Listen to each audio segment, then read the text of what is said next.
Ótimo dia, filhos de Deus. Nosso devocional Pedras Preciosas do Grego, autor Rick Renner. Hoje, 26 de abril. Título: Dois amigos enterram Jesus. Texto base: João 19, do verso 38 ao 40. Depois disto, José de Arimateia, que era discípulo de Jesus, ainda que ocultamente pelo receio que tinha dos judeus, rogou a Pilatos lhe permitisse tirar o corpo de Jesus. Pilatos lhe o permitiu. Então foi José de Arimateia e retirou o corpo de Jesus. E também Nicodemos, aquele que anteriormente viera ter com Jesus à noite, foi levando cerca de 100 libras de um composto de mirra e aloés. Tomaram, pois, o corpo de Jesus e o envolveram em lençóis com os aromas, como é de uso entre os judeus na preparação para o sepulcro. Quando chegou o momento de o corpo de Jesus ser retirado da cruz, Pilatos recebeu uma visita surpresa de um membro de alto escalão do Sinédrio que era um seguidor secreto de Jesus.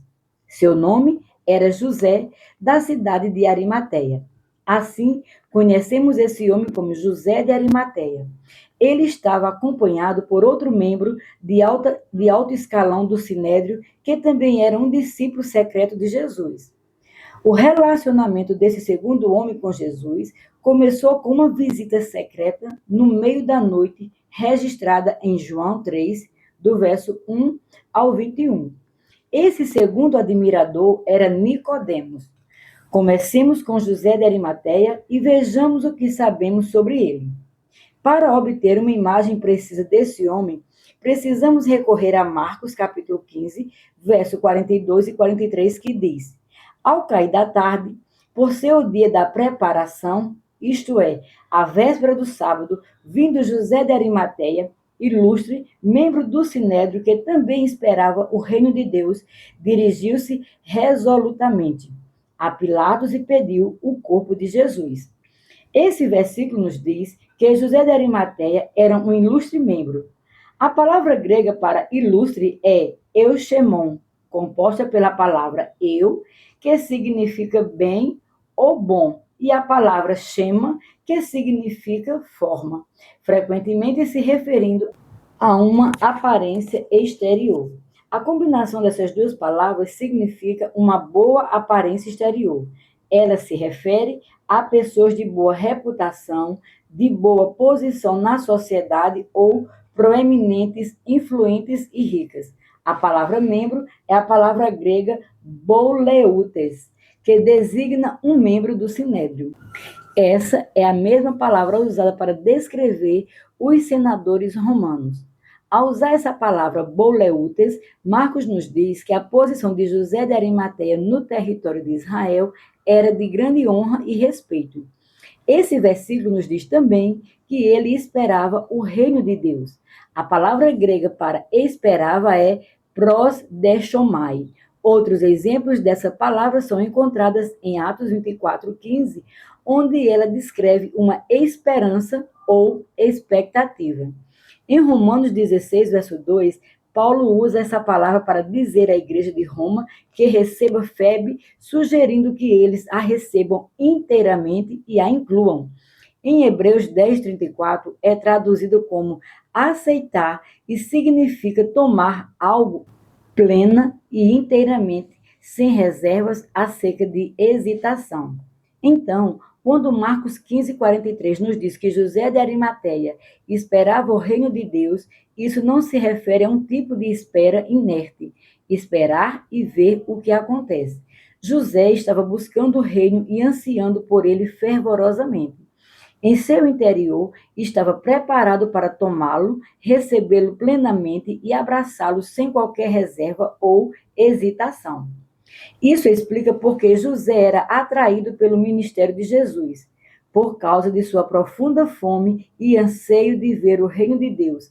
Ele se aventurou a ver o tal Jesus de Nazaré. A fome espiritual é sempre um pré-requisito para receber o reino de Deus. E José de Arimateia possuía essa fome. Sem dúvida, sua disposição para pensar de forma diferente de como os outros membros do Sinédrio pensavam o tornava único no Conselho Supremo. Entretanto, parece que os outros membros do Conselho fecharam os olhos e o toleraram em função de sua posição proeminente e de sua extrema riqueza. A seguir, Marcos nos diz que José de Arimateia se dirigiu resolutamente a Pilatos. Embora ele fosse indubitavelmente conhecido por sua fome espiritual, João 19:38 nos informa que esse José nunca havia anunciado publicamente ser um seguidor de Jesus, pelo que receio que tinha dos judeus. Como membro do Sinédrio, José estava bem ciente da grande alegria dos conselheiros supremos pela morte de Jesus. A divulgação de que José fora aquele que pegou o corpo e o sepultou poderia colocá-lo em considerável perigo. Portanto, ir a Pilatos para pedir permissão para remover o corpo de Jesus antes do início do sábado foi um ato de bravura da parte de José. O desejo de José de levar o corpo de Jesus e prepará-lo para o sepultamento foi tão poderoso que Marcos 15:43 diz que ele pediu o corpo de Jesus. A palavra pediu é a palavra grega aitel, que significa ser inflexível em pedir e exigir algo. No Novo Testamento, a palavra aitel é usada para retratar uma pessoa que se dirige a um superior, como neste caso, quando José de Arimateia apelou para Pilatos. A pessoa pode insistir ou exigir que uma necessidade seja atendida, mas ele aborda e fala ao seu interior com respeito. Portanto, embora tenha demonstrado respeito pela posição de Pilatos, José também fez uma poderosa exigência ao governador, insistindo inflexivelmente que o corpo de Jesus lhe fosse entregue. A palavra corpo é a palavra grega pitoma, que sempre se referia a um corpo morto e é frequentemente traduzido como cadáver. O costume romano era deixar o corpo pendurado na cruz até apodrecer ou os abutres o descarnarem. Depois, eles descartavam o cadáver no deserto, onde era comido por cães selvagens. Os judeus, porém, dedicavam grande honra ao corpo humano porque era feito à imagem de Deus. Até mesmo aqueles que eram executados pelos judeus eram respeitados na maneira de serem tratados após a morte. Assim, não era permitido que o corpo de um judeu ficasse pendurado em uma cruz após o pôr do sol, ou fosse deixado apodrecer ou ser devorado pelos pássaros. Marcos 15:44-45 diz: Mas Pilatos admirou-se de que ele já tivesse morrido, e tendo chamado o centurião, perguntou-lhe se havia muito que morrera. Após certificar-se pela informação do comandante, cedeu o corpo a José. Nesse ponto, Nicodemos entra em cena. O terceiro capítulo de João nos proporciona a melhor compreensão de Nicodemos. Ele diz: Havia entre os fariseus um homem chamado Nicodemos, um dos principais dos judeus. Este de noite foi ter com Jesus e lhe disse: Rabi, sabemos que és mestre vindo da parte de Deus, porque ninguém pode fazer estes sinais que tu fazes se Deus não estiver com ele. Versículo 1 e 2. João 3:1 nos diz que Nicodemos era um fariseu. A palavra fariseu significa aqueles separados. Isso significa que eles se consideravam separados por Deus para os seus propósitos. Assim, eles eram extremamente dedicados e até fanáticos por seu serviço a Deus. Durante o tempo em que Jesus viveu, os fariseus eram os líderes religiosos mais respeitados e estimados de Israel. Os fariseus acreditavam no sobrenatural e aguardavam com fervor a chegada do Messias, ao contrário dos saduceus, que não acreditavam no sobrenatural e não esperavam pela vinda do Messias. Os fariseus se atinham extremamente à lei, enquanto os saduceus tinham uma abordagem mais liberal quanto à lei, o que os fariseus consideravam inaceitável. O famoso historiador judeu Flávio Joséfo era um fariseu, assim como Gamaliel, Atos 5:34, e o apóstolo Paulo antes de se converter a Cristo na estrada de Damasco. Ver Filipenses capítulo 3, verso 5. O versículo 1 continua a nos dizer que Nicodemos era um dos principais dos judeus. A palavra principais é a palavra grega archon, que significa o principal, governante ou príncipe. Essa palavra era utilizada para indicar os governantes das sinagogas locais e os membros do sinédrio, que eram as maiores autoridades do território. Por causa dessa posição elevada, Nicodemos era como José de Arimateia, importante, influente e rico. A notoriedade de Nicodemos entre os judeus de Jerusalém foi a razão de eles ter visitado Jesus à noite. Muito provavelmente, a fama de Nicodemos criava uma agitação toda vez em que ele atravessava a cidade. Portanto, ele queria evitar visitar Jesus durante o dia, porque isso chamaria a atenção para o fato de ele estar dedicando tempo a um mestre que o Sinédrio considerava ser um dissidente e fora do controle deles. Consequentemente, Nicodemos foi ver Jesus à noite, quando a sua visita não seria percebida. O que ele disse a Jesus durante essa visita revela muito sobre a fome espiritual que Nicodemos possuía. Primeiramente, ele chamou Jesus de Rabi. A palavra em si significa grande, mas foi usada como um título de respeito que só era usado em referência aos grandes mestres da lei. Os fariseus amavam ser chamados de Rabi, porque se consideravam os principais guardiões da lei. Nicodemos chamar Jesus de Rabi foi realmente notável. O líder judeu nunca teria usado esse título a menos que já tivesse ouvido Jesus interpretar a lei e assim julgado sua capacidade de fazê-lo. O fato de Nicodemos ter chamado Jesus por esse título privilegiado, dado somente aos que eram considerados os maiores teólogos de Israel, nos diz que ele ficou muito impressionado com o conhecimento de Jesus sobre as Escrituras.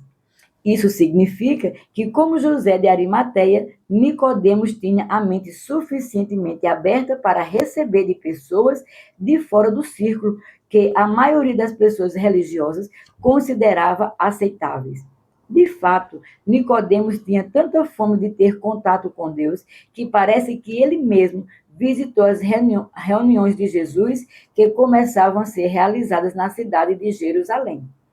João 2,23 diz: estando ele, Jesus, em Jerusalém, durante a festa da Páscoa, muitos vendo os sinais que ele fazia, creram no seu nome. Quando visitou Jesus, Nicodemos se referiu a esses milagres dizendo em João 3,2: Rabino, sabemos que és mestre vindo da parte de Deus, porque ninguém pode fazer estes sinais que tu fazes, se Deus não estiver com ele. Parece que Nicodemos havia se aproximado o suficiente dessas reuniões de milagres para ver pessoalmente os milagres. Essa deve ter sido a ocasião em que ele ouviu Jesus ensinar e o considerou digno do título Rabi. Como fariseu, Nicodemos acreditava no sobrenatural. Ele ficou tão comovido com os milagres e tão convencido de sua legitimidade que quis conhecer Jesus pessoalmente e lhe fazer perguntas. Na conversa que se seguiu, Jesus disse a Nicodemos: em verdade te digo, que se alguém não nascer de novo, não pode ver o reino de Deus. João 3,3. A famosa conversa que se seguiu tem sido lida, citada e pregada em todo o mundo há 2000 anos. Após receber permissão para remover o corpo de Jesus da cruz, José de Arimateia levou o corpo para começar os preparativos para o sepultamento. João 19,39 nos diz o que aconteceu a seguir. E também Nicodemos, aquele que anteriormente viera ter com Jesus à noite, foi levando cerca de 100 libras de um composto de mirras e aloés. Esse versículo nos diz que Nicodemos foi levando cerca de 100 libras de um composto de mirras e aloés. Mirra era uma resina gomosa, marrom amarelada, com cheiro adocicado e sabor amargo obtido de uma árvore. Era usada principalmente como uma substância química para embalsamar os mortos. Aloés era uma fragrância com cheiro adocicado, derivada do suco obtido por esmagamento das folhas de uma árvore encontrada no Oriente Médio. Era usada para purificar, limpar cerimonialmente e neutralizar o terrível odor do cadáver em decomposição.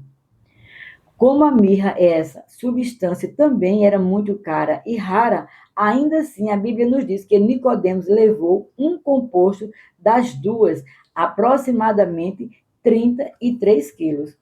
O preço pago por Nicodemos por essa oferta de amor deve ter sido astronômico. Somente um homem rico poderia ter comprado uma combinação tão grande dessas substâncias valiosas e incomuns.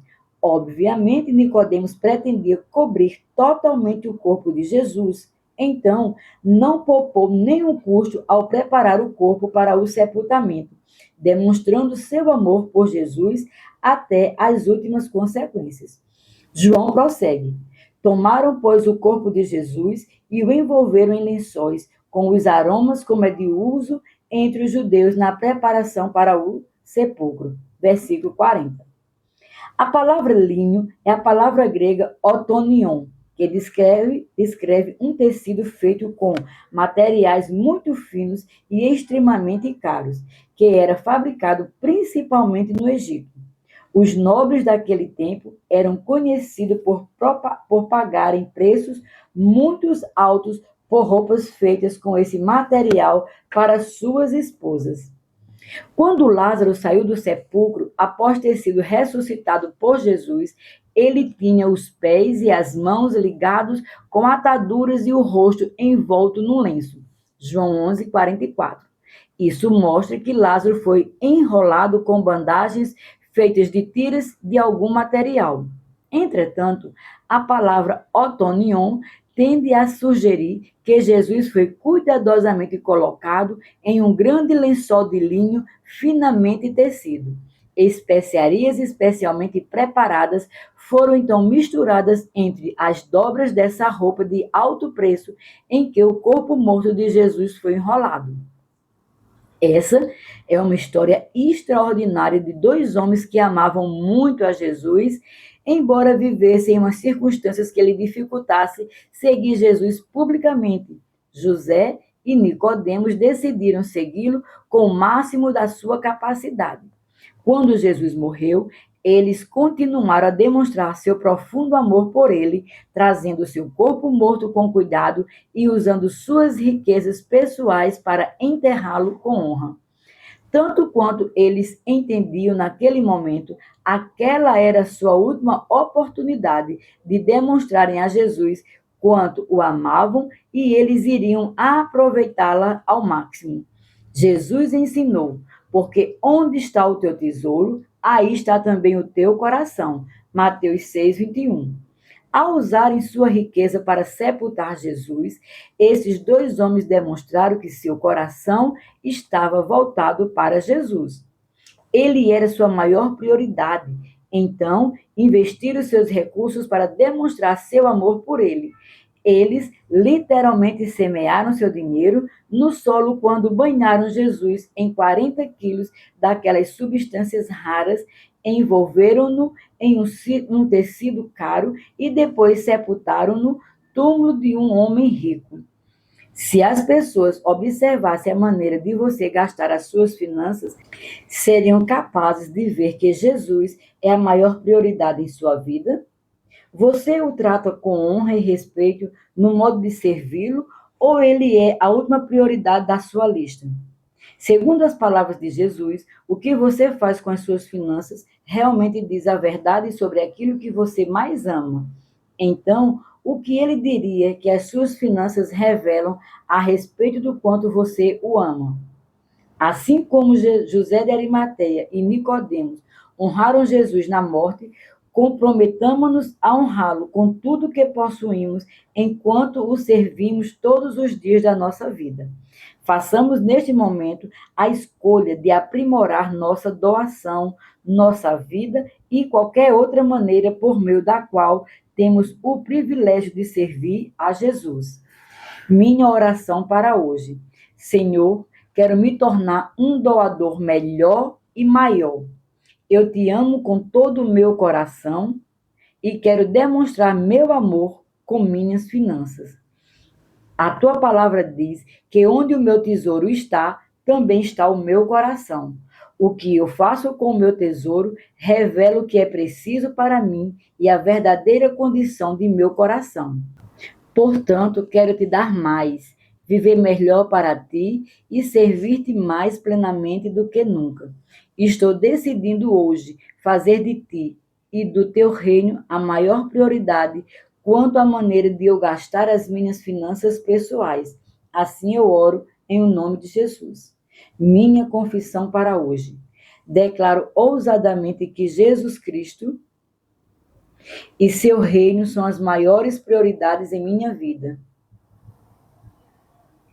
Eu sou fiel no dízimo e nas ofertas especiais para ajudar a propagar a mensagem de Jesus Cristo no mundo todo. Não há maior prioridade em minha vida do que levar o Evangelho até os confins da terra. Por isso, uso as minhas finanças com sabedoria e cuidado, assegurando-me de ser capaz de dar a minha máxima doação a Jesus. Por doar com tanta fidelidade, eu sou abençoado. Declaro isso pela fé, em nome de Jesus. Para refletir. Número 1. Se Jesus olhasse para as suas finanças a fim de determinar qual é a maior prioridade em sua vida, ele poderia dizer que seu reino e ele são os que mais importam para você, ou você veria que ele está em algum lugar mais abaixo em sua lista de prioridades? 2.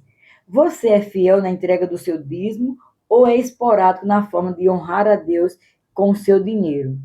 3. Para se tornar fiel em seu dízimo e oferta, que mudança você precisa fazer em seus hábitos de gasto? Por que você não pensa nisso e depois faz os ajustes necessários para poder começar a tratar Jesus como a prioridade mais importante em sua vida? Sejamos abençoados na prática da palavra.